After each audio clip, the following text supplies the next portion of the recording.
بسم اللہ الرحمن الرحیم۔ آج کل حالات ہمارے سامنے ہیں، ہر کوئی حالات کی وجہ سے پریشان حال ہے۔ اکثر لوگ کسی نہ کسی پریشانی میں مبتلا ہیں۔ جو حالات ہمارے سامنے ہیں، ان حالات میں اکثر قرض کا مسئلہ یا اسی طرح بے روزگاری کا مسئلہ، اسی طرح اور دیگر گھریلو مسائل، گھریلو ناچاکیاں، اور اسی طرح اولاد کی نافرمانیاں، اسی طرح مالکوں کا اپنے نوکروں کے ساتھ ظلم، اور اسی طرح ملازمین کا اپنے مالکین کے ساتھ وفا نہ کرنا، اس طرح کے مختلف حالات ہیں۔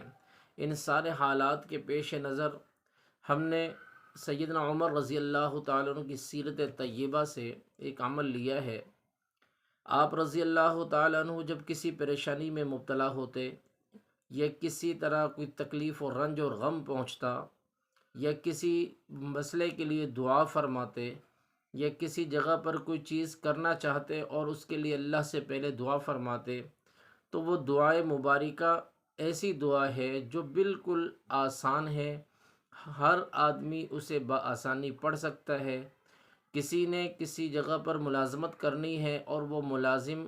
رکھنے کے بجائے اسے نکالتا ہے، ایسی صورت ہو، یا اس کے علاوہ کوئی اور معاملات ہوں، کسی بھی طرح کے مسائل کا سامنا ہو، ہر مسئلے کے لیے دعا قابل احترام بھی ہے اور مجرب عمل بھی ہے۔ یہ عام آدمی کی بات نہیں ہے، بلکہ یہ امیر المؤمنین، خلیفۃ المسلمین، خلیفہ راشد، خسر پیغمبر، داماد علی، حضرت علی رضی اللہ تعالیٰ عنہ کے داماد سیدنا فاروق اعظم رضی اللہ تعالیٰ عنہ یوں دعا فرماتے تھے۔ جب کسی پریشانی یا کسی مسئلے کا حل کرنا ہوتا، اپنے رب سے دعا مانگتے، 2 رکعت نماز نفل ادا کرتے صلاۃ الحاجات کے، اور اس کے بعد یہ دعا کثرت سے پڑھتے: اللہم ایاک نعبد و ایاک نستعین، اللہم ایاک نعبد و ایاک نستعین، اللہم ایاک نعبد و ایاک نستعین۔ جب اس دعا کو کثرت سے پڑھتے اور پھر اللہ سے مانگتے، تو حضرت فاروق اعظم رضی اللہ تعالیٰ عنہ کی سیرت طیبہ میں یہ بات سامنے ہے کہ آپ رضی اللہ تعالیٰ عنہ بڑے بڑے مسائل کو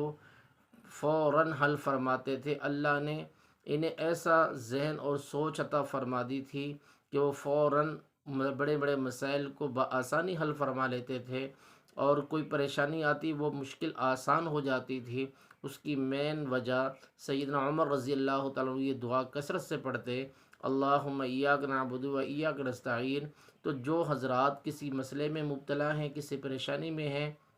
یا ان کے گھریلو کچھ مسائل ہیں، یا وہ بے روزگار ہیں، یا روزگار کا مسئلہ ہے، یا نوکری کا مسئلہ ہے، یا اسی طرح کے رشتوں کے مسائل ہیں، کسی بھی مسئلے کے لیے دعا پڑھنے والا شخص کبھی بھی محروم نہیں رہے گا، کیونکہ یہ فاروق اعظم رضی اللہ عنہ دعا مانگتے تھے، اور یہ وہ اللہ رب العزت عطا فرمانے والی ذات ہے، اپنے بندے پر رحم کرنے والی ذات ہے،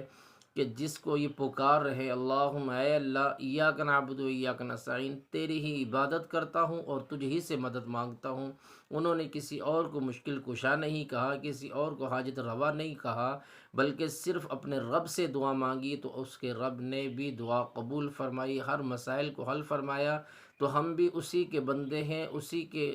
بنائے ہوئے ہیں۔ جب ہم اپنے فاروق اعظم رضی اللہ عنہ کی سیرت کے طیبہ کے یعنی سیرت سے یہ اخذ کی ہوئی دعا کو جب ہم پڑھیں گے، تو اللہ رب العزت ہماری بھی دعاؤں کو قبول فرمائیں گے۔ جن احباب کو کسی پریشانی کا سامنا ہو، وہ دعاؤں کو اہتمام سے پڑھا کریں، انشاءاللہ اللہ رب العزت آپ کے مسائل کو حل فرما دیں گے۔